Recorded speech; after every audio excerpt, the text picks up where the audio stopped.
Welcome into episode 211 of the Sources Say podcast, your go-to Kentucky basketball and recruiting podcast on the growing KSR Podcast Network. I'm your host, Jack Pilgrim of Kentucky Sports Radio, joined once again by Shawn Smith of Go Big Blue Country. Shawn, how the heck are you? I am doing fantastic, Jack Pilgrim. How are you? Oh, it is. It's a whirlwind right now, Shawn. Actually, we were a couple minutes late on this show because some big news broke in terms of big new offer for Kentucky basketball in the class of 2024. That is something we will most certainly discuss. And then we got a full list of the Big Blue Madness visitors that we will most certainly discuss there at the end of the show. But Shawn, I think the biggest of the big news today is the cliffhanger that John Calipari left us. There were about 4 or 5 minutes earlier either early afternoon or morning, whatever it was, where Cal basically said, I have good news and bad news. The good news is Oscar Tshiebwe looked really good at Pro Day, and the scouts loved everything that they saw about him. And then there was 5 minutes of dead air, and everybody was like, what is the bad news? Please tell me, because I'm about to lose my mind. He ends up putting out the bad news, and unfortunately, Oscar Tshiebwe does have a very minor knee injury. They specifically point out that it is a minor knee injury. He's going to undergo a little 15-minute knee procedure, very minor, no big deal. Cal's exact quote, I'm pulling it up right now. He says, I have good news and bad news. Good news is Oscar had an unbelievable performance at Pro Day, and the scouts loved what they saw. He came back to develop his game and become a more complete player, and that's exactly what he displayed Sunday night. They loved it, and that's where the dead air happened for Cal. 5 whole minutes. And then he tweets out, bad news is I kept him out of practice Saturday with knee stuff. He refused to sit out Pro Day and balled out. I made him sit out Monday and get examined as a precaution. He's going to have a minor 15-minute procedure to clean some things up. No big deal, or not a big deal, but no dancing at madness. So clearly Cal made light of something that is not a good thing to hear going into, Big Blue Madness on Friday, blue-white game next week, and then exhibitions start. Certainly not something you want from your reigning National Player of the Year, Shawn, but could be a whole heck of a lot worse. It could be. when you had that dead air there, I was like, he was so good in Pro Day, he's going to forego his remaining eligibility and go pro. No, it's a good thing that it's not anything serious, because Cal's done that the last couple of days, actually. He did the same approach to the CJ ankle news, and I'm sitting here thinking, I'm reading that, and I'm like, oh, my God, has it happened again to CJ? And then you see that it's not serious, and then it's the same thing with Oscar, and it's not serious. So it is good news that it's not, because I wasn't there for Pro Day, but on the tape, he looks so much quicker, so much more explosive. He was into the chest of Kingsley there. And the mid-range jumper, the rim running on the first highlight in those highlights, he looks really, really good. So I'm glad that this is a minor 15-minute procedure that they're doing just to clean some things up, because you want to take care of that now. That way that minor procedure doesn't become something else as you get into the season.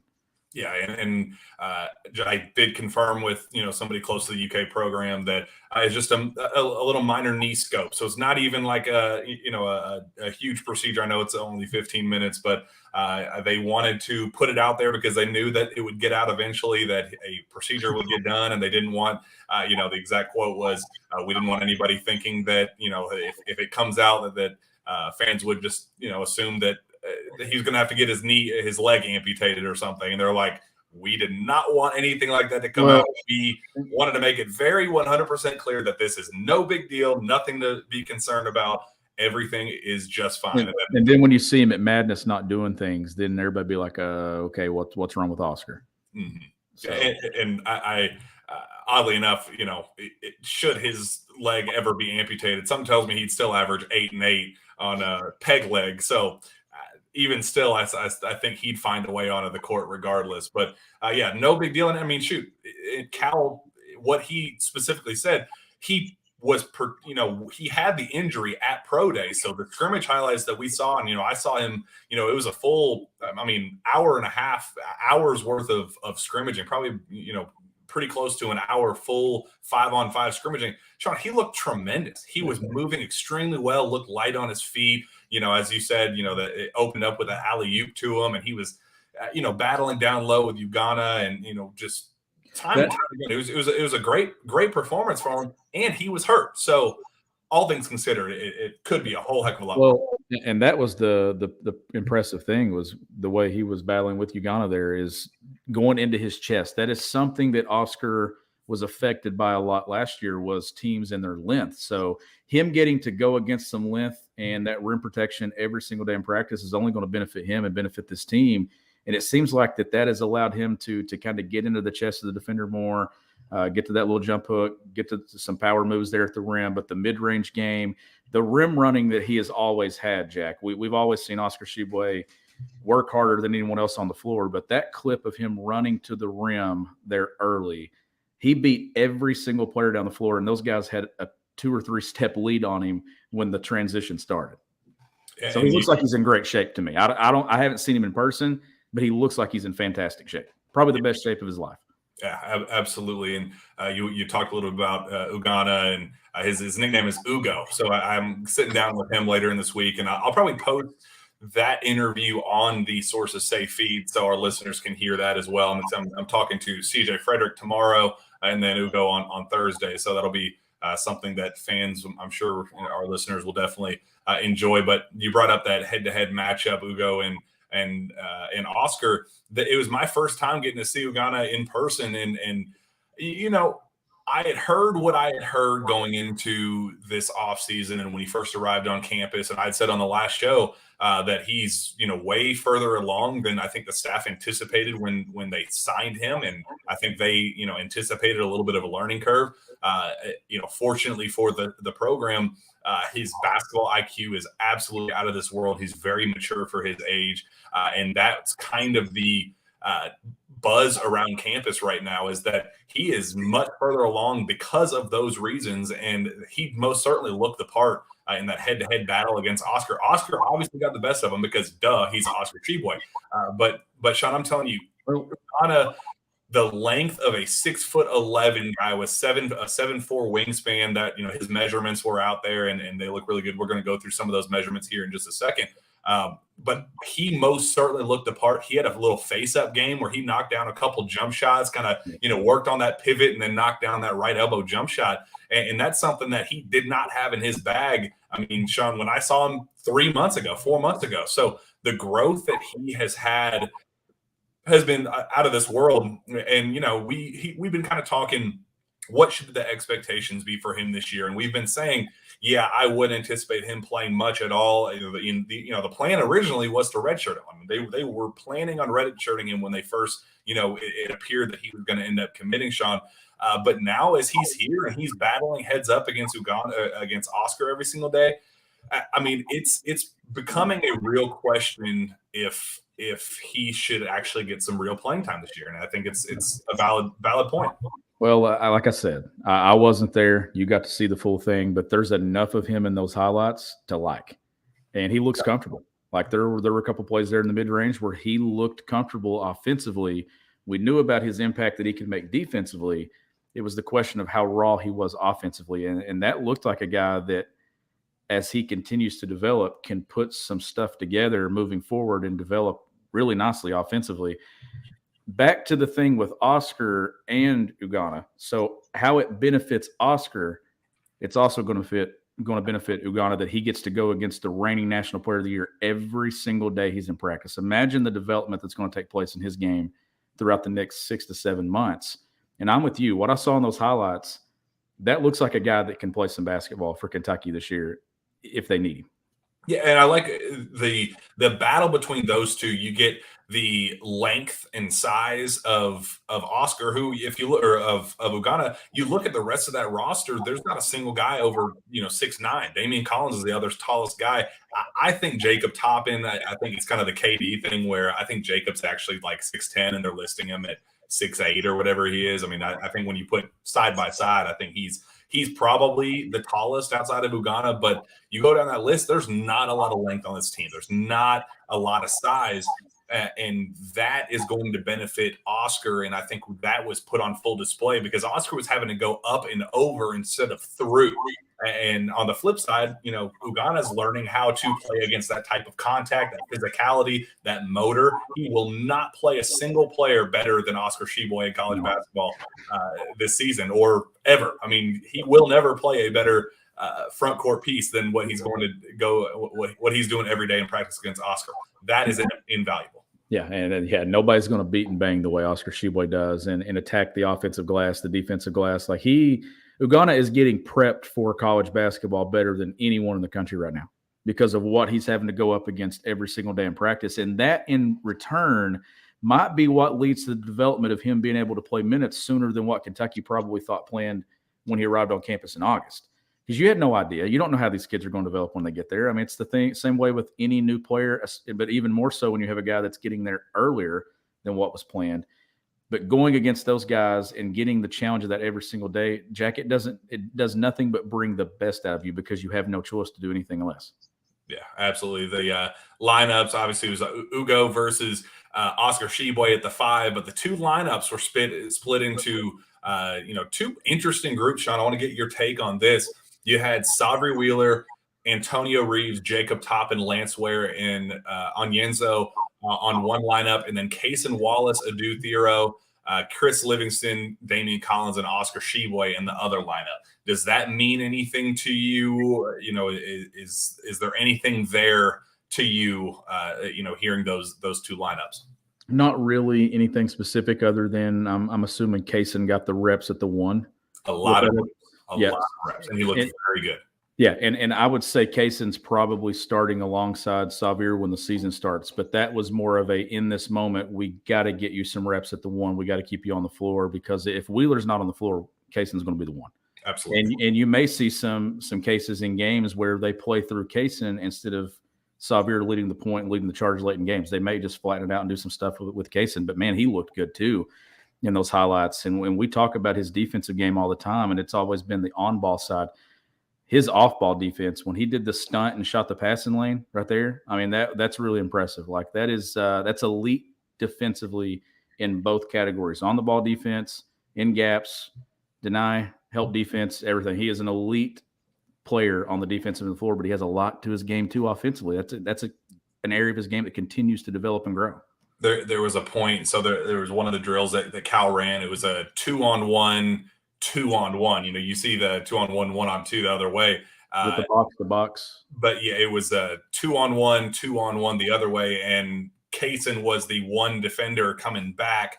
And it was kind of a, John Wall, Eric Bledsoe back and forth leading to the lob, Madison Square Garden against UConn. Very similar style, trying to build that back and forth chemistry and how to, thrive in transition.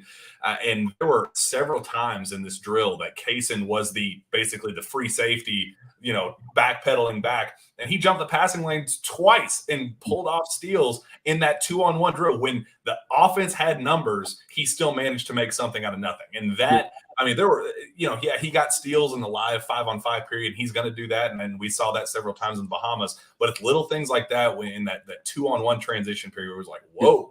Is that the drill where Cal has the offensive team start giving the ball up at half court and they start going back and forth to get the defender moving? They did that. They did that one after it was just a straight up 2-on-1, 2-on-1 the other way back. Yeah, it's a lot of quick reps in that. Yeah, it was fascinating. But yeah, offensively too. I mean, Kaysen, getting him real reps with the ones was fascinating. At the point guard position, and what I really liked too, Chris Livingston got a lot of play as almost a fourth guard. We talked about him as a small ball forward, but you really got to see that in action with him as a true fourth guard, where he was standing, on the corner. He got a couple, catch and shoot looks, so they didn't fall.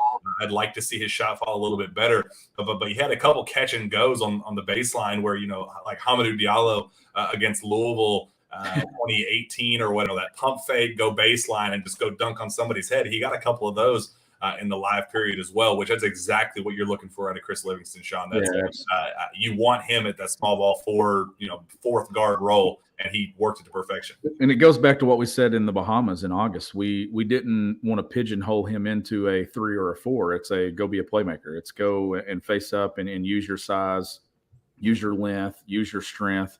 And he certainly is built to do. He can play the 3. He can play the small ball 4. I like the makeup of this team. I really do. The more that I hear about them, the more that people write about them, the more that we get highlights and what you got to do on Sunday. You were talking about Kaysen getting a lot of reps at the 1 opposite Xavier on those teams. The thing that I think hurt Kentucky the most is the season kind of closed last year. And we know that injuries played a huge part in this. They had nobody that could break anyone down off the bounce. Like they just once they limped to the finish line, and then it was Xavier. Tata couldn't beat anybody. Kellen couldn't beat anybody. They have dudes on the perimeter now, and Kaysen is one of those guys that can get into the lane, create and make plays for some of these other guys. I think that's the biggest difference that you're going to see with this team is I think they got some dudes that can go get their own. Andrew Luttrell asked on that note, what is Kaysen Wallace's ceiling, Shawn? I think he's a very interesting case because I think he has one of the highest floors on the team, which is pretty fascinating for a guy who was a 5-star, top 10 recruit like he is. I just think his failure rate is very, very low. I just don't see a player like Kaysen Wallace failing at Kentucky, but his ceiling is interesting because I think that's kind of why he hasn't been seen as a consensus top 10 recruit because he's not the best. He's very good at a lot of things, but not necessarily elite at anything except for defense. So I'm curious what your thoughts are on his. When you can lean on that defense, you're going to play minutes, especially for a coach like John Calipari. And I think that's what helps him the most is on nights where, let's say, he's not hitting shots or he's not having the best night offensively, he's still going to get points because he's going to get in passing lanes. He's going to make toughness plays on the defensive end and convert and lead Kentucky in transition. Like that is the biggest thing with Kaysen is he's able to leave his mark on a game without having to hit baskets. That is a huge thing to lean on. So when it comes to his ceiling, I do think that is the most interesting thing about his game because I think his ceiling's high because I think there's a lot of room there for him to grow. I see Kaysen as a guy that's going to have his name on the SEC all-defensive team. Mm-hmm. I think you could also see a guy that if he defends at the level that we know possible and continues to improve, could be an SEC Defensive Player of the Year. I mean, that's how good he is on that end of the floor, and that only keeps him on the floor longer too. And if this offensive game continues to develop, I think this is a guy that could see his name all over those accolades and when it comes to February and March. Well, you look at what Ashton Higgins was able to do defensively from day one at Kentucky, and we've always compared him to a better offensive version of Ashton Higgins, a more athletic version of Ashton Higgins, and Ashton Higgins that doesn't miss layups and transition, and all the things that kind of frustrated you about Ashton Higgins.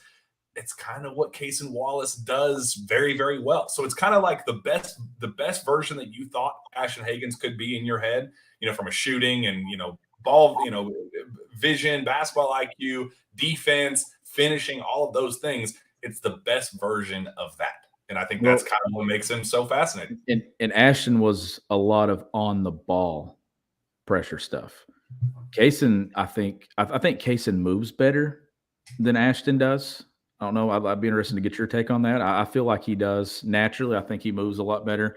But on the ball and off the ball, I think he has potential to be an even better off the ball defender than he is on ball defender. And that's saying something because we know Kaysen Wallace has that reputation and to be an elite on ball defender. But I think being in position and getting to the collegiate game where it's attention to detail on that defensive end. I bet you heard John Calipari 100 times about, being in gaps and jumping to help and all those things and closeouts with high hands. All those things, Kaysen Wallace is going to take them, absorb them, and do them. That is who he is. Now, moving on a little bit down the list, there's a player that emerged as, in my opinion, the best player on the floor, and it wasn't Oscar Tshiebwe, and it wasn't, Cyree Wheeler, wasn't Kaysen Wallace, wasn't Chris Livingston, wasn't even Antonio Reeves.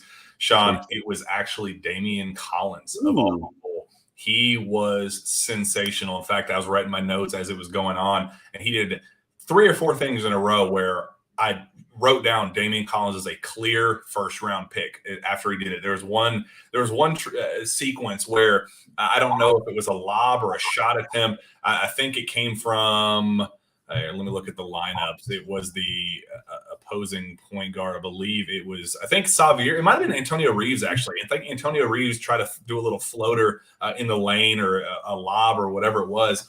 And Damien Collins goes up with his Inspector Gadget arms and pulls it down and a steel block. Like it wasn't even, what Zion Williamson did against, I think, Reed Travis in that Duke game, where he goes up and just rips it from him and then goes with it.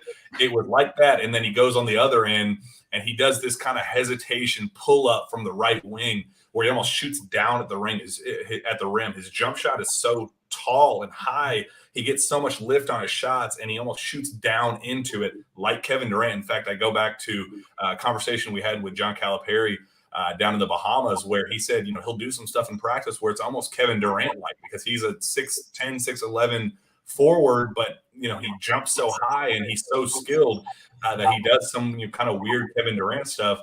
And he hit, 3 or 4 of those type jump shots in a row where you kind of look at the people next to you and you're like, did you see what I just saw? Because that is an NBA superstar move. That was, the double hesitation, step back, pull up, jump shot from the right, left elbow. He did that several times, and what he was doing offensively, and then back on defensively, and then back again on offense. There was one part that John Calipari, Damien got it inside, and he kind of lifted for a layup. I think it was in the highlight tape. He lifted for a layup, and it was kind of a double clutch. He misses the layup, and then he just puts it back and slams it in, and almost tears the rim down. And Cal stops the scrimmage right afterward and says, when you throw it to Damien Collins, good things happen. And he said that, I was like, Cal said that in front of these NBA scouts for a reason. And I think it's because of other things he's seen behind the scenes that kind of lead him to believe that, okay, maybe this real breakout season for Damien is not possible, likely. You remember some of the plays that Anthony Davis would make with lobs, and it didn't have to be a perfect pass. I think Damien is in that same mold with it. Did you just have to throw the ball somewhere near the backboard? If you throw it just outside the backboard, if you throw it 2 feet above the rim, he's going to go get it. So you just get the ball there and let him go chase it down and make a play and throw one down. The play you're talking about where it goes off the backboard and he gets his own miss was probably one of the most impressive plays on that highlight clip that I saw, because he was so quick off his feet. There was no thinking to it. It was just reacting and just pure athleticism. If Damien can do those things, Jack, sprint into ball screens, sprint out of ball screens, get Kentucky with these shooters with Antonio Reeves, get CJ Frederick full strength and healthy, have these shooters on the perimeter, have Damien run into the rim, you have to pay so much attention to Damien there that it's going to give Kentucky open shots on the perimeter, and it's going to stretch you out so far defensively. Kentucky's playing over the top this year. And I thought that was something that outside of a couple of guys last year that got minutes, Jacob, you could complete a lob. I know Keon completed some lobs. I didn't think Kentucky was as good playing over the top last year as they are some years under John Calipari. This year, they're going to be able to play through you with Oscar and all that size, but they're also going to be able to play over top of you with Damien and some of these other guys they have too. Our guy Shay says, thoughts on the role Jacob Toppin will have this year, complimentary piece, glue guy, or star? Shawn, I think that's kind of the most fascinating part out of all of this is if Damien is progressing the way, there are other whispers right now that this wasn't just a one-off, anomaly of Damien Collins looking good in a open scrimmage in front of scouts. Like apparently this is like a normal thing, something that we're seeing, very consistently in practice. But Jacob was the guy in the Bahamas just 3 months ago. And he looked like he was going to be the maybe even the star on this team. How do you adjust? Because, I thought Jacob had a good scrimmage, good hour-ish of scrimmaging. I thought he did some good things, knocked down open jumpers, didn't really have an inside game. His athleticism was really ever on display outside of, layup lines, dunk drills, and things like that, where they were clearly trying to emphasize his athleticism. But in normal live game settings, you didn't really get to see much of that. He had one nice fadeaway jumper from the left baseline. that kind of a foot kicker that Cal's talking about and has complained about. But outside of that, he didn't really do a whole lot. It was just a pretty solid performance. So I think the question is valid. How do you fit him into the fold? I'm gonna slide it to the middle there and circle glue guy. I think that's who Jacob's going to be, and you hope for star. Complementary piece is what he has been. Glue guys, that's the guys you need to win national championships, go to Final Fours. You need to have that guy. And the reason I say glue guy is because, like Kaysen, in that defense, it's going to travel every single night. Jacob Toppin's ability to guard 1 through 4 is a nice luxury to have for John Calipari. And you can switch all those spots. You can switch screens with him. He's got some size now. He's gotten stronger. His athleticism, his ability to run to the rim, that improved three-point jumper. I'm thinking glue guy because glue guys make impacts every single night that hold something together. And I think that's what Jacob Toppin's going to be, whether he's playing the 3, whether he's playing the 4, whether he's starting, coming off the bench as a 6-man. That is the definition of a glue guy and not a complimentary piece. I think that glue guy is what it's going to be. If he becomes a star, then Kentucky's really, really good. But I'm going to say the safest pick there is glue guy, and I actually think that's what it'll be. Another guy who is he was the MVP of the Bahamas, Antonio Reeves. He had a pretty solid performance, made some phenomenal shots. But the highlight of the event for him in particular, Shawn, was John Calipari. There's one moment where he had a catch and shoot opportunity on the right wing. He pump faked it, kind of drove right, and then kind of did a jump pass across court, and Cal blew his whistle, stopped it, and he said, Antonio, you are a 1,500-point scorer in college basketball. Shoot the ball. He said, if you get cold and you miss a bunch of shots and you come to me and you say, well, I keep missing shots, you can blame me because I told you to continue to shoot. I need to be the one to tell you to stop shooting. Do not stop shooting until I tell you to stop shooting, and I will not tell you to stop shooting. Keep shooting the ball. You are a 1,500-point scorer. And I thought that unlocked a level of confidence with him where, sometimes he just kind of has to shake that rust off and go, dude, there's a reason that you're here. There's a reason that they brought you in here. You're not just an Illinois State kid anymore. Stop trying to fit in. Be who you are. Like you are a high level scorer, high level 3-level scorer at all D1 levels, not just, out of the Missouri Valley. Like you are a high level scorer at all, high level SEC, Power 5, all of it. And after he did that, there was one on the other end. He, kind of had this double hesitation dribble, and he did a step back, kind of like straight of an and one mixtape. And then he did a step back 3 from the left corner, and it was 2 inches short. I mean, just a hair short. And you could tell, I was like, oh, that almost went in. And then like two possessions later, he had kind of a double hesitation step back from the left elbow, and he sank it, and it was perfection. I mean, absolutely stunning. And then he knocked down a couple other deep threes and really started finding his groove. So this is a kid that he's motivated by, hey, remember who you are as a basketball player. You are a hooper. You are a professional bucket getter. Go get us a bucket when we need you to. Yep. And that we're talking roles, right? Talking Jacob Toppin a minute ago and what would his role be. The thing with this team is, and it is with any team that Cal has, any basketball team for that matter, is you got to buy into your role. To me, Antonio is going to be that instant offense guy whenever he's on the floor. And I do think wire to wire could end up being this team's leading scorer depending on how many minutes he gets because of his ability to hit the 3, his ability to get his own, get into some ball screen stuff, do some stuff off the bounce. I think his game, I think he's unlocking something in his game that I think he didn't know he possessed. And that is, and I said this back in the spring when he committed and signed.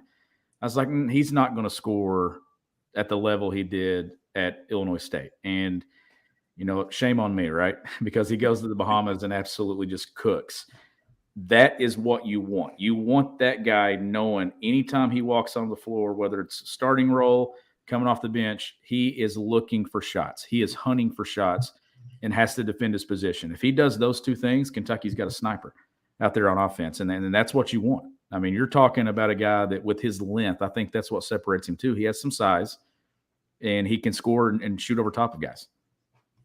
going down, looking at some of these comments, kind of on the note that you just said. Brian Stewart said Oscar should leave in rebounds per game, Wheeler in assists per game. Who do you think will lead the Cats this year in points per game? You going with Antonio Reeves? Oscar. You still think Oscar? Oscar, because Oscar's going to live at the free throw line, and Oscar's still going to clean up the offensive glass. He's going to get opportunities and buckets that other guys just can't get because he's going to work so hard. And then Chase Sutherland, who's getting left out in the starting lineup, or should I say in crunch time, who's the 5 on the floor? So I think this is interesting. I think it's a really interesting question, because I had heard through the grapevine that Case and Wallace had kind of emerged as that, shot clock running down, we need a quick bucket. Who are you going to go to? I'd heard that Kaysen was that guy. And to do that, you'd kind of need the ball in his hands. Does that change where you go? Maybe Kaysen Wallace, Antonio Reeves, CJ Frederick at the 3, looking for a 3, Jacob Toppin and Oscar, or Damien and Oscar, or a lot of options here. Man, that's a really good question. And one that I've actually thought about quite a few times, because after what we saw in the Bahamas, I mean, there's so many options you can go with, but I think Oscar's for sure on the floor. I think Kaysen's for sure on the floor. I haven't made my mind up about Wheeler yet. I haven't. I don't know. Like, man, I want to see some basketball, and people probably, like I said this how many times last year on our show, I like to see close basketball games. Mm-hmm. That's when you find out what you've got. I like to see situations where you're up 4 with 2 minutes, 3 minutes to play. And I like to see situations where you're down 4 with 2 or 3 minutes to play. That's where you get your answers. But man, that's a good one. The way Reeves scores the ball, if he can defend, which is it's an issue. It is an issue. I think that he's a guy that could be on the floor late in those situations. And Wheeler's ability to defend too. Your best free throw shooters, I think, are going to be the guys that are on the floor the most when it comes to backcourt pieces with this team. And this could be a case where Wheeler leads the show, but late in games, it's Kaysen, and then you go Reeves, and you go someone else there. Maybe it's a CJ Frederick if he's healthy.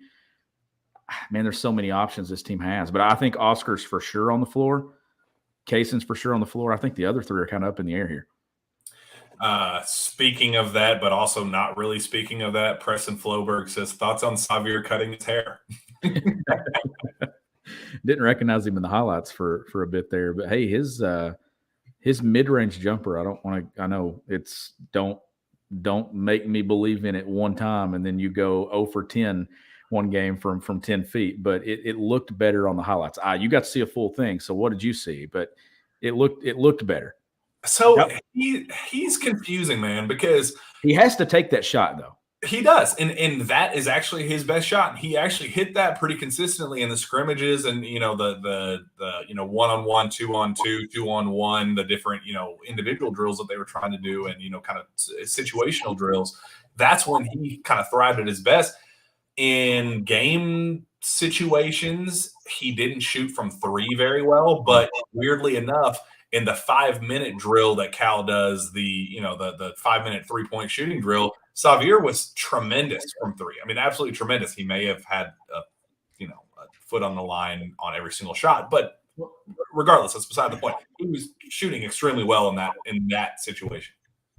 Well, in last year, you had to have him on the floor late in games. This year, I don't know, because to me, like you mentioned, those open court drills is where Xavier's at his best, in the open floor. When he can get a board or he can get an outlet pass and attack it, get 2 feet in the paint, cross the nail, kick out to these shooters, or turn the corner and get to the rim in open space, that's where he thrives. The grinded out games where possessions become half court to half court to half court offensively, that is where in a close game that I still think that you may see Kaysen Wallace take the 1, and Kentucky may go shooter, 2-3 with one of those versatile pieces at the 4, like a Chris Livingston, a Jacob Toppin, and then Oscar Tshiebwe, just to get more space on the floor and to get a guy with some size that can get downhill and finish over top of people and through people. And then you don't have that defender that's just sitting there in help and in that gap and just kind of clogging things up. Kentucky late in games, I think, will go with some shooters to spread the floor. And then I honestly think that Kaysen Wallace may be that primary ball handler late in games. If he matures enough and you're going to get looks at it. You've got Michigan State. You've got Gonzaga. You got them early, and then you get into that non-conference schedule in December. By the time Kentucky gets the SEC play there in late December and moves into a rhythm with it in January, I think you will see Kaysen be the guy closing out games. It just will the question be, is Xavier alongside him? But Xavier's going to play a ton of minutes. I'm just thinking late in games when it becomes grinded out, I thought that's where Xavier struggled a lot last year, is in close games where they had to grind things out. Kentucky just wasn't, the spacing's not there with him on the floor. You brought up the Champions Classic against Michigan State. Preston Floberg asks, will Oscar be ready for the Champions Classic game or not miss any games at all? I was told today that he will not miss any games at all, that this is not something that they're anticipating, keeping him out at all. And I know that fans are a little gun shy with that, because last year, kind of the same verbiage with CJ Frederick's situation, last August, and it was a minor cleanup procedure that wasn't supposed to keep him out anytime, that it was going to be a short-term thing, blah, blah, blah. And then it progresses into what it ended up progressing into. And then, he tears his hamstring against Duke in the Champions Classic to open the season, and then he's out for the year. So that is a different situation. And it's just kind of buzzer's luck. I mean, it's just, one thing after the other that really led to a really crappy situation for him. And I feel awful for him that it unfolded that way. But you can't use that as the, primary example for something like this. It's a nagging thing. It's something that he noticed. He was already able to play through it at Pro Day. And as we said, he looked terrific. But I was told it's just a very minor scope. I mean, no big deal. It's not supposed to take him out anytime whatsoever, Shawn. And, clearly a player that they need in the lineup desperately. That, to me, that looked like a guy the other day that has taken care of his body. Mm-hmm. And you're just cleaning up some things to make sure there's nothing that kind of prolongs or kind of affects him a month, 2 or 3 months from now. But that looked like a guy that's been taking care of his body and is strong and in shape. That's why I think his body's going to hold up. I mean, he played a ton of minutes last year. He's going to play a ton of minutes again this year. Like, he's going to play north of 30 minutes probably every single time that Kentucky's in a close ball game. Cameron Maxwell says, I'm just glad Cal didn't say, I didn't know, I haven't seen him, regarding Oscar's injury. Hey, he's been better with this stuff, hasn't he? He's been back-to-back little things. I mean, it's good. A little realizing that it's going to get out anyhow, right? Yeah. A little ankle roll for CJ Frederick. I mean, CJ was at Pro Day, like shooting and walking up and down the floor, and like clearly somebody that was not in any real pain whatsoever. He was shown on some Instagram, I can't remember whose story I was watching or whatever, social media these days, whatever. But CJ was in the background of the video knocking down threes today. So it was something that probably would have never gotten out had Cal made a deal about it, but he still brought it up. I applaud it, and obviously the Oscar thing is a very he's got to word these things better though, because I read them and I think it's the most awful news possible. I'm like, man, he's starting the good just to crush us with the bad. Dude, the 5-minute stretch where he didn't say anything about Oscar, I was like, well, he's dead. Oh well, that's it. Loved you, man. It's been a hell of a ride. Yep, we were so excited for another year of Oscar, but nope, it is what it is. Sorry. Anyway, I appreciate the efforts. The official measurements were released, Shawn, and there were some pretty interesting things that came of it. I'll go through the biggest or tallest or best in each category. 3/4 court sprint. Jacob Toppin was the fastest with 3.09 seconds. Max vertical jump, Damien Collins with 46.5 inches, which would have been second in the history of the NBA Combine. That's a very, very, very high jumper. A couple other max vertical leaps that kind of stood out. Adu Thero, 41 inches. Kaysen Wallace, 42 inches. Chris Livingston, 40 inches. Jacob Toppin, 45 inches. And Kareem Watkins, 43 inches. That's a whole lot of 40-inch jumpers, Shawn. Yeah, it is. And Damien's at 46.5. And that picture that they posted, sheesh. You gonna tell me that wasn't 46.5? That's a guy that didn't come from the floor up. He came from the ceiling down. If you weren't in the gym to see that play, like that's the guy that you drop from the ceiling. I mean, goodness, dude, he may hit his head on the rim at some point this year. He did. There were a couple dunks that he had where so the event started. The whole event started. So Cal comes out and he takes a microphone and he goes, "Hey everybody, thanks for coming out. I appreciate you guys. This is a really cool event. We didn't televise it this year because I know that you guys wanted to see some up close and personal stuff and actual real live practice, without the television and interviews and all that stuff. So that's why we did this, blah, blah, blah, blah." And then he goes, "All right, we're going to start with some different things. But first, Damien, I want you to go jump. Just go do one jump for him." Like that's how Cal started the event. He just said, "Damien, go jump. I want you to start this. Go show him what you got." And then Damien just like, "Okay, coach." And he runs up to the backboard and he just touches the top of the backboard. And everybody's like, "That was really bizarre. You just asked a kid to go touch the top of the backboard." But that's how Cal started his pro day. And clearly it meant something because his testing numbers were absolutely stupid. And on that note, he was also the standing vertical jump leader at 34 inches. Damien, that boy can jump. And he put that on full display in the Bahamas, dunked on people's head.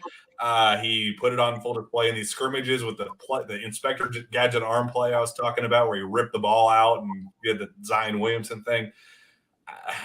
I'm telling you, he looked really, really good. Yeah, certainly. I mean, when you have numbers like that and you can go touch the top of the backboard and you can hit your head on the rim, I mean, that plays, right? Like and that's what I was saying earlier with him. That's a security thing that Kentucky has offensively, that you can throw it near the rim and he can go get it and create offense 11 and a half feet. I mean, off the floor. That's what he can do. The dunks he had in the Bahamas, hands back here, catching, he has the ability to make plays that others do not have on this team. You just get it up there and let him go get it. And Anthony Davis, I mean, I'm not comparing these two, but he was able to do some of those things and a lot of those things too, where you throw it there and just let him go get it. That is exactly what Kentucky's going to do this year. I think you're going to see these guards getting down a lot. Big is going to drop around. They're going to throw it to the rim and get a lot of plays over the top. And that is going to be something that I think fans are going to enjoy seeing, because Kentucky's best teams are able to score through you and over top of you, but this team also can shoot the three as well. I think they're going to be able to get all three levels of scoring and play over top of you at the rim, and that's because of Damien Collins. The reactive pro drill, Xavier Wheeler led the way, 2.89 seconds. Shuttle run, Case and Wallace, 10.03 seconds. Hand width and hand height, actually, Oscar Tshiebwe with both 9.5 inches wide and 10.75 inches tall. Which an interesting note here. This has to be a typo, right, Sean? Chris Livingston, the smallest hands on the team. Chris Livingston at 6'7", at 6'7", 225 pounds or whatever, the smallest hands on the team at 7.5 inches tall and wide. That doesn't seem right. No, that doesn't at all. So who has the biggest? Is it Oscar? Oscar had the biggest and widest, tallest and widest, and then that makes sense. And then Chris Livingston had the smallest height and width. Yeah, it's off. It's way off compared to the others, isn't it? Yeah, and outside of like the Grant Derbyshires and Walker Horns of the world, scholarship players. That I think I guess Antonio Reeves' height 7.5 inches for hands, and Case and Wallace actually shorter hands. He has wider hands, but shorter hands of 7.25 inches. Very bizarre. None of this makes sense. I'm just now seeing Jacob Toppin standing verticals 33.5. So Damien at 34 and Toppin 33.5. I mean, those two are right there. I mean, look, Kentucky's got two dudes right there that can just flat out fly. So I mean, like, you're talking like Superman's cape and you're flying. Like, if you got one guy on the other side, you can just throw it to the other guy too. So yeah, I mean, man, the athleticism on this team is different than the athleticism on last year's team. Yeah. Now Damien was on last year's team, but Damien wasn't ready to play. Mm-hmm. But now ready to play. Jacob continues to be even better.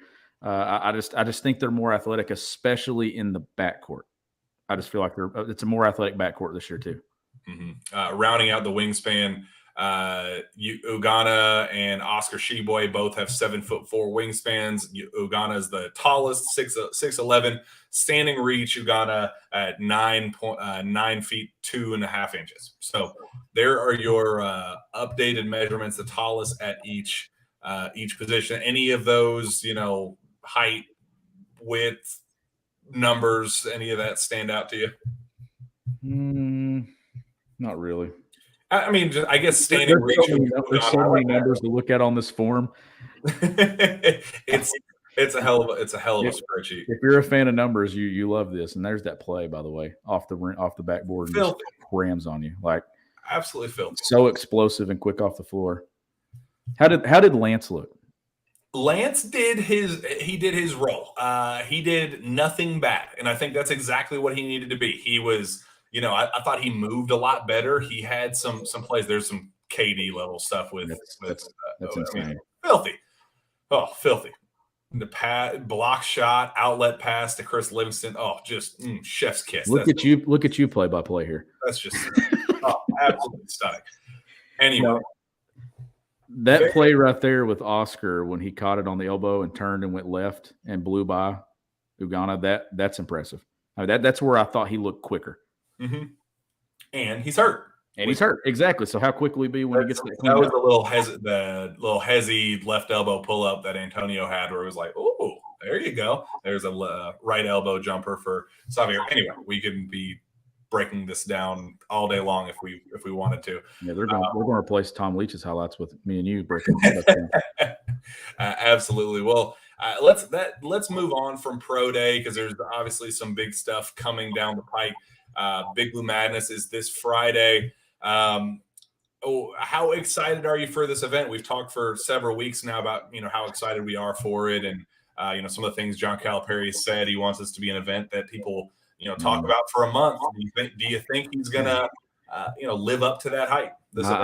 I think this is going to be the best Madness in years, just because I think that Cal's had plenty of time to kind of come up with what he wants to do. That we know the visitor list is massive. I'm excited for it. I'm just so not excited that I have to miss it. Like, I can't believe that I'm having to miss this. Like, I'm not working Big Blue Madness. I'm working the Blue-White game. So I'm actually a little upset that I'm not going to be there. So I'm going to have to watch it recorded, but I'll be following along. But I do think that this is going to be one of the better ones they've had, because it's the one, Jack, where they want to make a statement, right? Like, this is their last, chance to kind of make a statement with some of these guys that are recruiting with DJ Wagner and others. So, they're wanting to go all out. And two, with so many guys coming back, so many likable guys like Oscar Tshiebwe and, Jacob Toppin, a guy that's been in the program for 3 years, and everything from where Jacob Toppin's time at Kentucky started with the COVID year till now, full attendance, Big Blue Madness. Kentucky going to be one of the best teams in the country in the preseason. I just think there's a lot of buzz and excitement around basketball now, and I think Kentucky's going to go all out again. You brought up that visitor list, and Shawn, holy moly, goodness gracious, it is one for the ages. Probably the most impressive visitor list I have ever seen Cal have. That's why I think it's going to be a big, big night.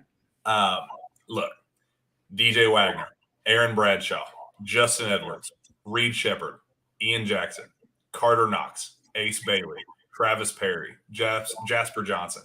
And that may not even be the extent of the list, because I had heard that they're, maybe even working on adding a couple more names, usually a couple, 25s and 26s, some of the early young kids, they get added on kind of closer to Friday. But Shawn, I mean, that is 9 high-level top 50-ish recruits. I know Travis Perry's a little bit further down, top 75-ish recruits. But DJ, top, number 1 player in the country. Aaron Bradshaw, top 10. Justin Edwards, top 3. Reed Shepherd, top 30. Ian Jackson, top 3 in class of 2024. Carter Knox, top 10. Ace Bailey, top 25. Travis Perry, top 75-ish. Jasper Johnson, he's going to end up being a top 25 kid in the class of 2025. In-state kid from Woodford County. There's a comment in here. Wes Smith asked, can you talk about Jasper Johnson? Out of Woodford County, kid is a stud in our own state. Yes, he is.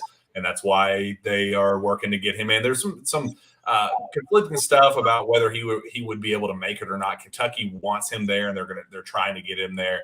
But I had heard from somebody else so that may be up in the air. They're trying to figure that part out. But regardless, if he doesn't make it, there's a chance that another kid there, Dink Pate, there was some talk about him potentially making the visit, whether travel plans could work out in that regard either way. But I mean, Shawn, that is a monstrous recruiting list. There's some talk, a couple questions. Jeff Hightoff asked, wonder why Dillingham is not attending Friday night. He has a game actually this weekend in Vegas, so he just physically can't make the trip. So that has nothing to do with him not wanting to be there. Chris Beesmore followed it up. He has a basketball game to play. It will be on ESPN Plus. So it sucks because you would want all three of your commits to be there in attendance, and they talked about it. We had Reed on the show, and Reed brought it up and said, "Yeah, I talked to him, and the plan right now is for all three to be there together." Unfortunately, it just didn't work out that way with Rob. But there's nothing to talk about there. There was somebody earlier asked about Rob. Said something about him decommitting, and if I thought that he would back out. I can't remember who it is. If I see it, Jordan Schaefer. Jack, is there more to Dillingham than you were telling us? He alluded to decommitting a couple times. No, never about decommitting, but just knowing his track record and his had 4 different schools thinking he was committed to each of them during his recruiting process.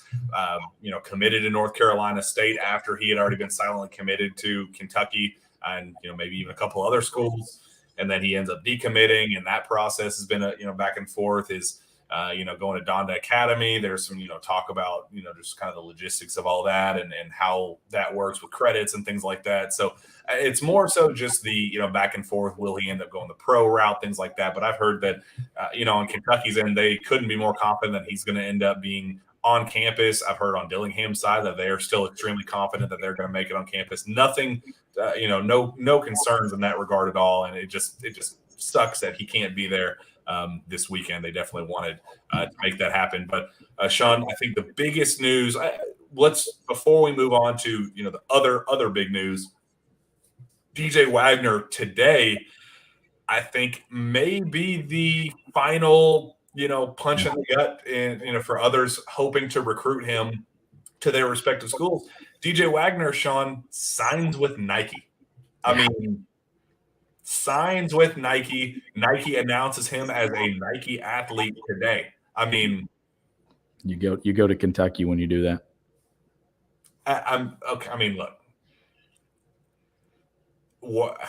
There's no way. I mean, there's no way. I've said on the show for so long, I just thought there was no freaking way that John Calipari would lose this recruitment. I said that his contract is written in a way specifically to get DJ Wagner, that there's an out after next year if he wants to be the ambassador to the program and things like that, that the contract specifically is written in a way to have this circle of life moment where his first big, first one and done at Memphis is, DeWan Wagner, and then he potentially ends his career at Kentucky with DJ. Now, there's still talk that, if I had to put money down on if Cal leaves after next year, before this year, I would have said yes. But I think as of right now, I'm definitely leaning toward no. I still think he has some unfinished business. I think he has at least 7 more years.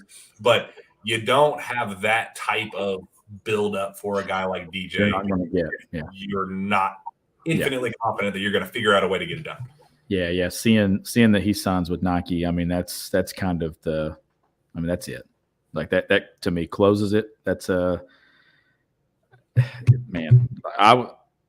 I would have been shocked, or I would be shocked if Cal didn't land DJ Wagner. Just given, I mean, look, that connection's so strong. I mean, it's decades strong with DeWan, and I mean, look, the blueprint's been there for years for Kentucky to land DJ Wagner, and this is a big one when it comes to. He's visiting, gonna get to see the place. Obviously, he's seen it before, but whatever Kentucky has planned for Friday night, just the buildup of this, the brand new jerseys, which we haven't gotten to yet. We're talking about the away jerseys and road uniforms, the home uniforms, just all the stuff that they're doing with this program right now.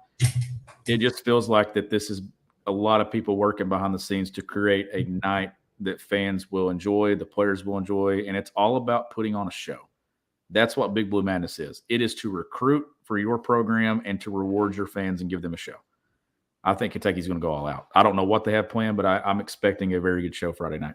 When you know the magnitude of DJ Wagner's recruitment and what it means and the necessity of landing him and what that means, you're not bringing him in for this event and not going all out. You're not planning something pretty damn special. I mean, there is, I mean, him signing with Nike today was, we had the Nocta thing where it was, that partnership that he had with that brand. And, every Peach Jam athlete, wore the Nocta stuff throughout the event and stuff. And I think that was a big deal, but I don't think it was the biggest deal. But Shawn, when Nike, like Nike, Nike puts out a statement today and says, we are happy to welcome DJ Wagner as our newest partner athlete, that kid is not signing with an Adidas school in the coming months. I mean, put two and two together. There's no way that a Nike athlete just now signing, if he had signed it a year and a half ago, 2 years ago, and something changes in that process, but for him to sign now, right now, no way. That's an announcement for that's an announcement for a decision that's already been made, is what that is. That's what I think. Like, I think that it's the writing on the wall with it. That's the closing moments of a recruitment, and Kentucky's standing in the doorway. Again, that's what I think. Louisville is going after AJ Johnson, who I'm a big fan of, love him to death. I think he's going to be tremendous down the road, especially as a pro. They're going after Isaiah Miranda, another 5-star big. You don't start planning those type of kids. Elliot Cadeau is a guy they're going after, who I think is going to reclass 23 as a guard. You don't start coming up with contingency plans if you got DJ Wagner. Yeah, you don't see Kentucky scrambling. No. And the fact that there's no visit scheduled, Carter Knox, who's a 24 kid, he's going to Louisville Live, in a week. Like, he's still going to Big Blue Madness, and then he's going to Louisville Live afterward. Why isn't DJ doing that? Why isn't Aaron Bradshaw doing that? Yeah. Why is he not doing that? There's a reason for it. Yeah. It feels like good news is coming, pretty soon. And I mean, like I said, we're approaching now. When is Champions? November 15th. So right out a month away from Kentucky, and then signing period right there. Could you have both? I think the plan right now, there is not an official timeline for a commitment, get things done, but I think Kentucky is going to be pushing for a signature for the early signing period. I think that's kind of the plan. You got a final decision for Aaron Bradshaw. He's committing November 16th, which is, I think, the last day of the signing period. And you push that this weekend. You push that this weekend, and you kind of be like, all right, you're here. This is home. You see this. This is what you want. Mm-hmm. Come be a part of this and sign on the dotted line here in about 4 weeks, and you've got your class in order. Mm-hmm. And then you kind of look at it like we've talked about: who comes back, who leaves, who do you go to the portal? Do you even need to go add anyone? We don't know. Like, we have no idea what it's going to look like, but that's good news. That is very good news, and news that I think Kentucky fans should feel pretty comfortable right now. Chris Beesmore asked, will there be a silent commitment with DJ Wagner and Aaron Bradshaw during Big Blue Madness? I don't know. Maybe DJ, but I do know that Aaron is definitely more take a step back. We're still evaluating. I had heard just, this past week and a half, that other schools are making pretty significant pushes, that others are getting a little desperate. And I think I may have said that on the last show. I can't remember. But I know that USC has some stuff going on behind the scenes that is leading them to get a little desperate and wanting to make a very, very significant push for him. Texas is going to be in the running there. Louisville technically is in the running, but look, I just don't see him going to Louisville at this point. Yeah. Maybe he signs with the G League route. That could be a possibility as well. But I think that one's a little bit more up in the air. I don't think we'll get a silent commitment because he does have other visits still scheduled. But DJ, I just don't know what else there is at this point. There's no buzz whatsoever with Louisville, no buzz with any other programs, no pro routes, nothing. That's been gone for a month now, probably, hasn't it? All the chirpy Louisville fans, Louisville media that were so confident when, Milt Wagner was hired and things like that, they've all gone completely silent. Seems like things really shifted in July. Is around that time period when things started shifting, and then obviously when it comes out that they're not visiting Louisville for their event and they're going to be at Big Blue Madness. I mean, you kind of look at that, right? Like you've been to Kentucky already, and now you're coming back, and you're coming back for the biggest celebration that they have before the season starts, right on the cusp of National Signing Day and that early signing period. I mean, come on, like John Calipari's not striking out there. He's not losing that. And I don't think he ever was. And there was a lot of things in recent years that have not gone in Cal's favor, and we've hammered it home when it talks to recruiting and where they slipped and losing games and things like that. But this felt like the one where if he did slip up, it was kind of the nail in the coffin. Like, man, can you come back from this one? No, this is Cal digging in and saying, I ain't losing this one.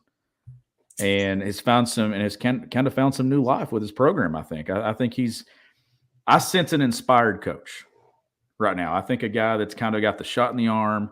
He's getting back to doing things. He's got obviously Orlando Antigua back. I know last year he was back, but it felt like that this was the class where he could really make an impact when it came to recruiting. This is where it really got rolling again. And I just think that familiarity, and I think you just see a guy that is motivated and ready to kind of try to get Kentucky back to prominence and that spotlight and winning national championships, going to Final Fours. It's been a long time. Yeah, absolutely. Moving on just a little bit, one of the first comments that were into the show, the thing that I kind of hinted at to open the show, Flory Badunga gets a scholarship offer. David Wood asked Flory Badunga, newest high school player to get an offer from UK. What do you think about his game? Oh, boy, you know how much I like him. Love Flory Badunga. He is, in my opinion, the best big in all of high school basketball, regardless of class. And he may be the best player in all of high school basketball, maybe at least 24 on. I think he is very much in that conversation. Flory is the most dominant big man I have seen in recent memory. I mean, the things that you love about Oscar Tshiebwe and why he is dominating the college game the way that he is what Flory Badunga is. 6'9", pushing 6'10", that long wingspan, chiseled, NBA-ready body. I mean, everything you love about Oscar Tshiebwe, that's what Flory Badunga is. The whether Kentucky was going to get involved or not they have been very interested in a very long time. And then I'd said that on this show in the past, is Kentucky going to get involved? It was always they are involved. They have reached out. They've made it very clear that he's wanted here at Kentucky, but there was just a lot of stuff going on behind the scenes. We saw some of that movement just this past week. His coach, Drew Adams, so it's the son of the Indiana Elite is the Adidas 3SSB program that he plays for. He plays for the 16U team. The son of the director of that program was at Bradley, which is where Bradley got involved and, offered a scholarship. And, that's why the buzz was there for that program. He just took a job with Cincinnati. And there was a lot of talk that if whoever hires Drew Adams was going to land Flory Badunga. And that move happens. He gets hired by Cincinnati, and everybody goes, done deal, he's going to Cincinnati. The buzz in recent days was, okay, maybe it's not as big of a done deal as people are, have kind of expected. There's been somebody close to Flory that has reached out to me several times and said, you can believe what you want, but he is not a done deal to anywhere. He is not tied down to anywhere Drew Adams goes. It's not a, kind of a pay for commitment type deal by just taking, if you want to hire his guy, you get him as well. It's not a package deal. And I personally just never believed it. But the fact that Kentucky gets involved, Shawn, they go visit him today. John Calipari and Orlando Antigua go visit him today, offer him a scholarship in person. What does that tell you a week after Drew Adams gets the job at Cincinnati? Why would they offer a scholarship now? Yeah. I love Flory. I watched him. April, was that when I was in Spartanburg? I believe I was in Orlando Antigua, watched him. So let me pull up the tweet. Yep. April 23rd, I tweeted Orlando Antigua's been on the baseline watching Indiana Elite 16U and Flory Badunga. And I told you, I was like, my goodness, this guy is like ripping the rim off his arms and just his wingspan and things, and just a very physical presence. Like he's so explosive and strong. And I watched him grab a rebound and go the entire length of the floor, and the horn sounded, and he just continued to go and about destroyed the rim. and Orlando Antigua just has a look on his face, and I'm like, goodness gracious. But no, man, that's a interesting offer. You broke that news to me right as we started to go live here and record, and I didn't even know that it had broken because it happened right as we start the show. And you said, well, of course, breaking news happens right as we go live, but it allowed us to talk about it. But big time offer, Kentucky getting involved. I definitely endorsed that probably 4 or 5 months ago, and it's good to see Kentucky get in on this one because and we didn't know what it was going to be, right? Like we knew that he had some talent, but we didn't know how it was going to kind of develop. But my goodness, we're talking about a guy that's one of the better players in the country. If he's gettable, he's a must get. Absolutely. I think that's kind of the best way to describe it. If you can go get him, and talking to people, around the program, and I act like, flat out ask, like, is this something that you guys can get? Like, is this going to be worth your time? They said, we think so. Like we think we're able to get in that, and I think that's a pretty substantial statement to make, considering the ties to now Cincinnati. I mean, that's when you're talking about kids that are aren't from America, and you talk about how they became who they are as basketball players, and the opportunities that have been presented to them, and where they're living, where they are, all of those things. That makes it more complicated than any other recruitment. I mean, that is a really, really, really important person in his life. It's an important circle in his life, a trusted individual, almost family. So that's why when you're talking things like that, and you see, hear about handlers getting involved, and like what we saw with Oscar Tshiebwe, how he had no real choice but to go to West Virginia at a high school because he just kind of had to, all the ties and all that stuff. So that's where the Flory to Cincinnati, or whoever was going to hire Drew Adams, where that came from. But now that the dust has settled on that, and it's been a full week, and it's not like this kid's going to commit, it's a done deal, let's get this over with. It makes it interesting. It makes it something of substance. And like I said, if he is gettable, he is a must get for the program. I think he's the most dominant.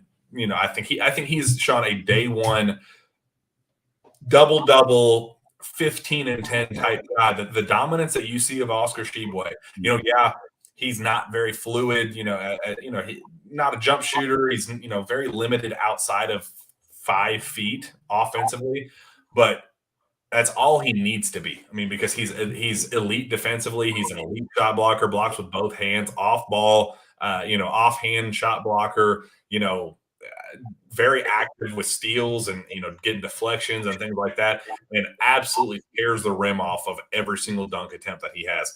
Those type of players are stars at the college level, and if you can get him, you got to get him. So the fact that Cal made the statement today, we're going to try. We're going to try to get in this. And I was told he will not be in attendance for Big Blue Madness. He has an event to go to this weekend, that family event that he has to go to. So he physically can't be there this weekend, but they talked about it.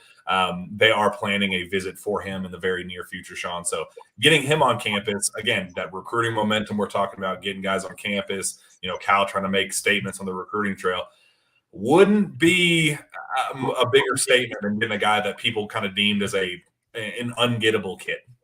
And a sneaky thing about Flory? He's left-handed. Mm-hmm. And from what I saw and what I've seen, is it helps him in his ability to block shots, because his majority of the time he's guarding a guy that's a right-handed scorer in that left hand. And it's a sneaky thing because his arms are so long.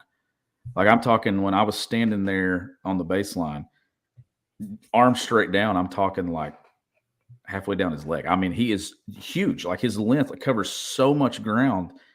And great left-handed hook, also a great right-handed hook. The thing that stood out to me is he can score over either shoulder. And just a guy that's not going to get bullied, he's going to do the bullying. Mm-hmm. So we'll see. It's a power move for Cal, one way or another. It's a lot of good news right now. A lot of exciting news. He was a player that was seen as the ungettable player in high school basketball. You sent me the list of people to watch when I went to Spartanburg, and it was just me. I think I was the only guy from Kentucky down there that weekend, and he was on that list. And you said, if you get a chance, watch him. And then I texted you. I said, I'm watching Florida. And you said, what do you think? And I was like, I really like this guy. And that was in a time where there wasn't a whole lot known about him. And then he just kind of blew up and just continued to blow up. And then we get through the summer and get now, and one of the better players in the country. There's this Chris Pointer dude in the chat who last week was trolling and said Louisville's involved and has been for a while. He will be a Louisville Live. He will be playing against you. Mighty confident for somebody who literally can't close on any recruit right now. Kenny Payne can't close on any top level target that they're going after. So you can be as cocky as you want and confident as you want, but the proof is in the pudding thus far, and the blood is in the water about closing on kids, and we have yet to see any of that right now. So thanks for listening, Chris. Good luck with that. Thanks for the downloads. Anyway, let's wrap this thing. Well, there was one John Hand asked about any update on Trey Johnson. Yeah, Kentucky's in the process of getting a visit scheduled with him. I don't think they're going to be able to get a Big Blue Madness trip scheduled on time. They tried for it. Kentucky feels in a really good position. I am very concerned about the pro route for him. I think that's something that I think Kentucky is acknowledging on their end that could be a possibility as well. So they're kind of treading lightly with that one, trying to see, just where things stand, how confident they can be about it. Baylor, obviously, Texas, obviously, he's a Texas kid. Those are two schools that are going to be in it until the very end. Kentucky, in terms of, traditional powers, Kentucky is his favorite. He has some ties to guys like Tyrese Maxey and things like that. We'll see about Trey Johnson. A little bit worried about the pro route, and there's the Texas ties are there, but Kentucky's in a good spot, and they are in the process of scheduling a visit right now. Captain Saveo, any update on how the HY Livesey Eagles are looking this year? Oh my goodness, we had. I'll tell you this: I've coached 13 years. I can't believe I'm saying this on this platform because my kids listen to this. It's the best practice I've ever had as a head coach in 13 years was tonight. Wow, sounds like a cow. Very, very pleased with what we're doing and very pleased with my kids. That's the reason I can't be at Big Blue Madness Friday night is we had a date scheduled. We got a preseason scrimmage all the way down near Chattanooga on Friday night. We're going and playing against a team that was one of the teams that was a shot or two away from a Final Four to go to state last year. So a great opportunity for us. And we start our season here in a couple of weeks doing some good things with that. Like I said, talking basketball in here, coaching basketball there, writing about basketball. It's all basketball with me this time of year. It sure is. Let's end the show with this. New away uniforms have been announced. We've been waiting for it. The Road Blues, and holy goodness, they look fantastic. I am a huge fan. It's that deep royal blue, UK blue.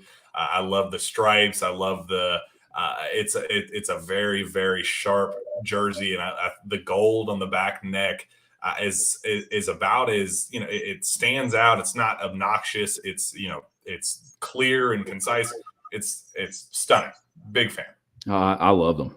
I'm a huge fan of what Kentucky did with these jerseys. I mean, the whites, the blues, they listened to the fans. How about that? They did. It's a clean look. I'm a huge fan of what they look like. I think it's another step forward for the program. And look, uniforms matter. Jerseys matter. We know that players did not like the checkerboard. We know that. And I think that they like these. I think they like these tops, and I think they like the shorts. Huge fan. BCW says this jersey is mid. Calm down. You're mid, BCW. You don't know what you're talking about. And then Billy Dingleberry says, what, y'all done moved on from football? Looks like crap. Talking about the basketball show. And then Billy Dingleberry earlier said fire Stoops. Goodness gracious. Hey, we did have I want to have this positive comment though. I don't think we got to Mark's earlier talking about Damien Collins. I think he's talking about Damien. At the basket, he can catch, turn, jump, and dunk, and not a thing anyone can do about it but foul him. And he shoots free throws well. So when we're talking 8 when we're talking crunch time minutes and being on the floor and hitting free throws, he's a guy that can play. You can put him on the floor late in games. That's a really good point. I wanted to make sure that I brought that up, Mark. I'm sorry that we didn't see that earlier. I get on and follow our live stream on Facebook so I can see the comments and then the ones that we put up from YouTube and everything as well. So make sure we don't miss anything. There we go. Well, that about wraps it up. I have a couple quick things that I need to say before we jump out of here. As always, I think this might be our last one with Athletic Greens, but may repartner with them here in just a bit. But our next partner has a product I use literally every day. I started taking AG1 because I'd ramped up my daily workouts and eating a cleaner diet, and Athletic Greens was the perfect complement to my efforts in getting healthy. The thing is, I didn't want a chalky, nasty, bitter supplement that tastes like grass clippings. I wanted something I genuinely enjoyed with a mild tropical taste. It's a drink I actually look forward to each morning. So what is this stuff? With one delicious scoop of AG1, you're absorbing 75 high-quality vitamins, minerals, whole food source, superfoods, probiotics, and adaptogens to help you start your day right. The special blend of ingredients supports your gut health, your nervous system, your immune system, your energy, recovery, focus, aging, all of the things. It's lifestyle friendly, whether you eat keto, paleo, vegan, dairy-free, or gluten-free. Contains less than 1 gram of sugar, no GMOs, no nasty chemicals or artificial anything, while still tasting good. Supports better sleep quality and recovery, supports mental clarity and alertness, costs you less than $3 a day. You're investing in your health, and it's cheaper than your cold brew habit. Right now, it's time to reclaim your health and arm your immune system with convenient daily nutrition. It's just one scoop and a cup of water each day. That's it. No need for a million different pills and supplements to look out for your health. To make it easy, Athletic Greens is going to give you a free 1-year supply of immune supporting vitamin D and 5 free travel packs with your first purchase. All you have to do is visit athleticgreens.com/pilgrim. Again, that is athleticgreens.com/pilgrim. It's PILGRIM to take ownership over your health and pick up the ultimate daily nutritional insurance. And then, Shawn, a quick note. I'm not going to read the whole thing on this one, but for next week in particular, just a little preview. We're partnering with the Kentucky Music Hall of Fame. They are announcing its upcoming 2022 induction ceremony.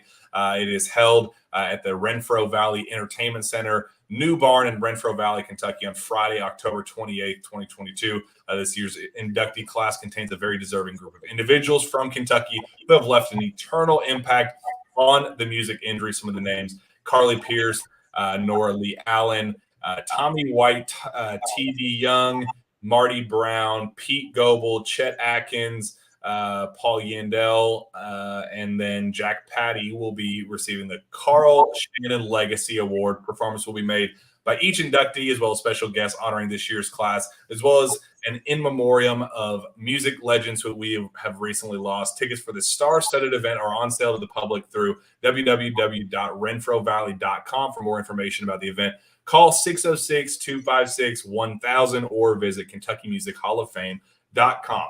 That was a new one that we will be awesome. rocking and rolling with literally here in the next couple weeks, Shawn. But yeah, that'll do it. You asked me about my basketball team a moment ago. I can't believe I didn't say this. We're talking 7th and 8th grade basketball kids here. You know how many kids I had in the gym at 6:15 this morning? How many? 4. Kids reaching out to me, asking me if I'll come to school at 6 a.m. and work them out an hour before school starts. Have 8 coming in the morning. That's set my alarm for 5:15. 7th and 8th graders. Like, what we doing here? Like, well, if you stuff, like, just excited. I love it. Like, just want to give my kids a little shout out right there. There you go. I'm sure they'll appreciate it. Oh, Preston Floberg, quick thoughts on what Drew Timme said. What else is he going to say? I get it. He wants them to play at the Kennel. We're going to play at the Kennel in 2027. I mean, I understand the frustration, but I also understand why Cal would want to play in a 12,000-seat arena versus a 6,000-seat arena. And it just kind of is what it is. It's a 6-year series. There's going to be plenty of back and forth, neutral site stuff, this and that. I don't think it's that big of a deal, but I understand why Gonzaga wants to make it a big deal. It's a quad one regardless of where it's at. I mean, it's and Gonzaga's getting more fans in the building. Sure, Kentucky probably will too, but Gonzaga's still going to have probably 85%, 80% of the fans. Like maybe, I don't know. Maybe Kentucky fans buy all those up. I will be there, and I'm very excited to make my appearance at Spokane Arena. I love that spot. That spot on a Sunday night. Yeah, it's right after the Gonzaga. Right after the Georgia game. I know the Georgia game isn't as big now because of obvious reasons. May not be as maybe things work out. We'll take some viewers away from Sunday Night Football. We will, although I think Sunday Night Football that night is Bengals Steelers. Yeah, it's Kentucky. It's Kentucky Gonzaga. It'll be fine. It'll be fine. Anyway, I know we hour and 20 minutes. I know we ran long. If you we overachieved, don't we? We always say it's going to be an hour, and we run over a little bit on this show, but we appreciate each and every one of our listeners. Shawn, let's get out of here. Where can fans find your work? You can find my work at gobigbluecountry.com, and you can follow me on Twitter at GBBCountry. Find me on Twitter as well, Jack Pilgrim KSR. Reach out to me via email at jpilgrim@KentuckySportsRadio.com. That will be back next Tuesday night right here on the KSR YouTube page at 8 p.m. We will see you then.